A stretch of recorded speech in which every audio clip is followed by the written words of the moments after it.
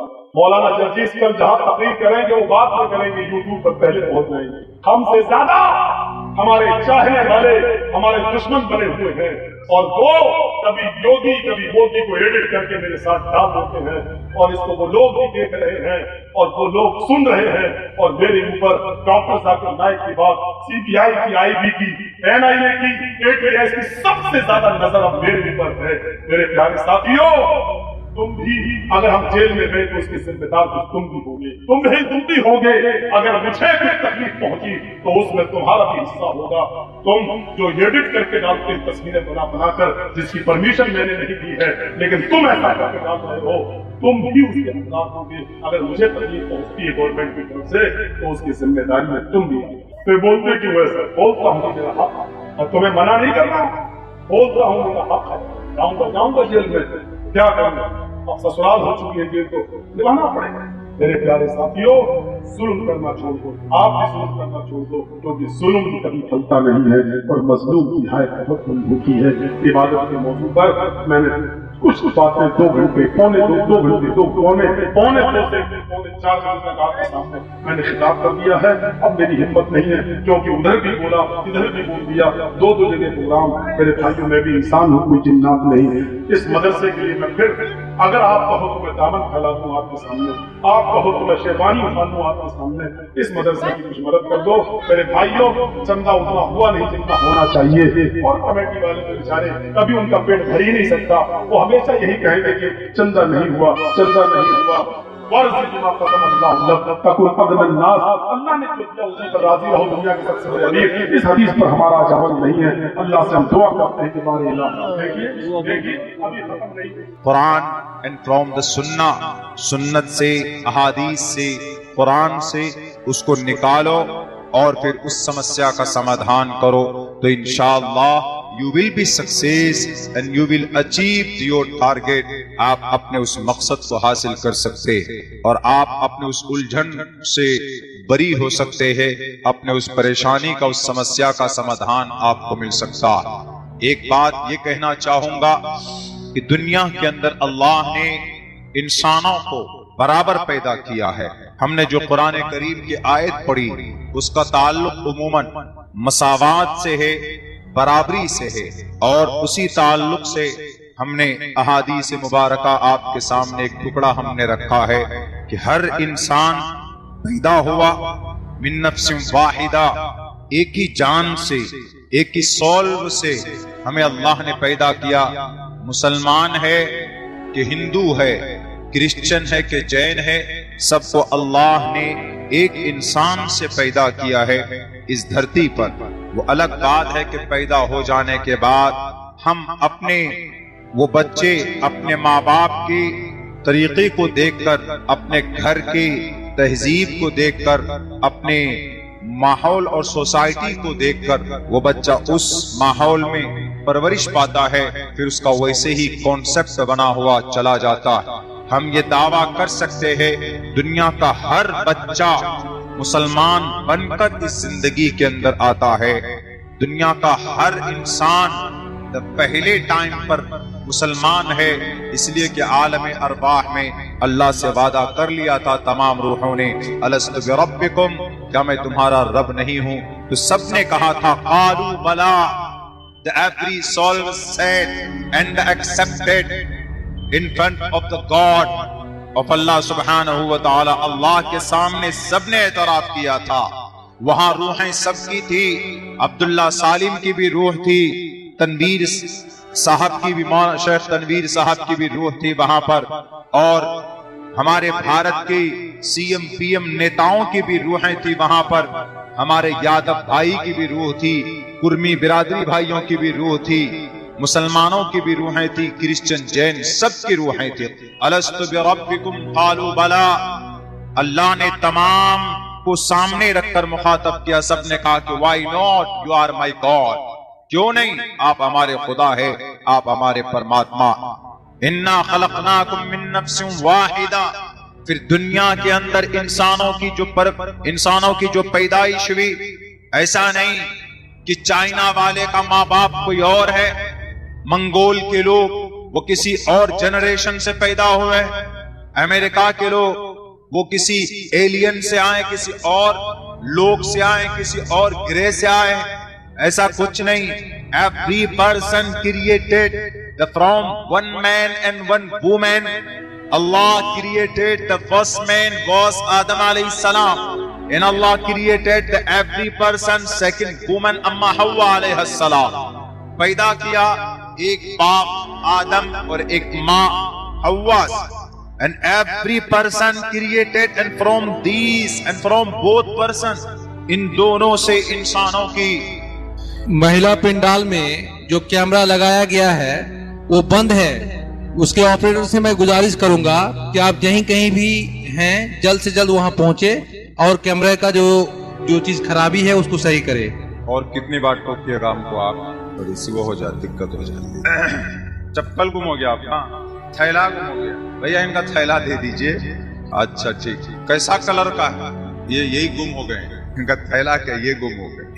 بھائیو، آج میں بھی بہت خوش ہوں. اتنا بڑا مجمع ہم نے آپ کا اس علاقے میں میرے خیال سے بہت دنوں کے بعد میری حاضری ہوئی ہے اور بہت اچھا وقت مجھے ملا ہے الحمدللہ. اراکین جلسہ کا بہت بڑا احسان، بہت اچھا وقت. ورنہ 2 بجے 2:30 بجے کے بعد ہم کو بٹھایا جاتا ہے، 12 بجے کے بعد بٹھایا جاتا ہے، جب آدمی کا 12 بج جاتا ہے تب ہم کو بٹھایا جاتا ہے.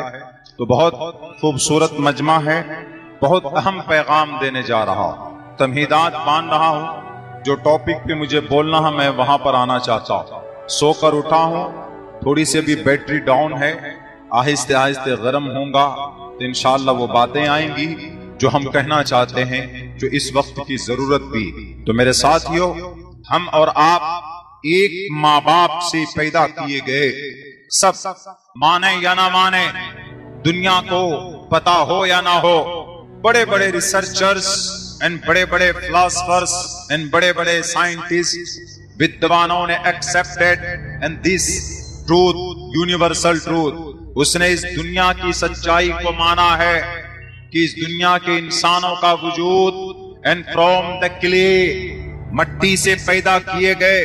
اور اللہ کے نبی کا فرمان ہے کہ تمام انسان کلکم بنو آدم، ہر ایک آدم کی اولاد، تم میں ہر ایک آدم کی اولاد ہو اور آدم مٹی سے بنائے گئے. ایک لمبی چوڑی اتہاس، کن کن چرنوں میں، کتنے چرنوں میں، 10 چرن میں، 5 چرن میں، 6 چرن میں، کتنے کتنے سٹیپ میں حضرت آدم کو بنایا گیا. ایک انسان، مساوات دنیاوی اعتبار سے برابر ہے. اللہ کے نظر میں سب کی جان کی قیمت برابر ہے. ایسا نہیں ہے کہ کوئی مسلمان ہوگا تو اس کی جان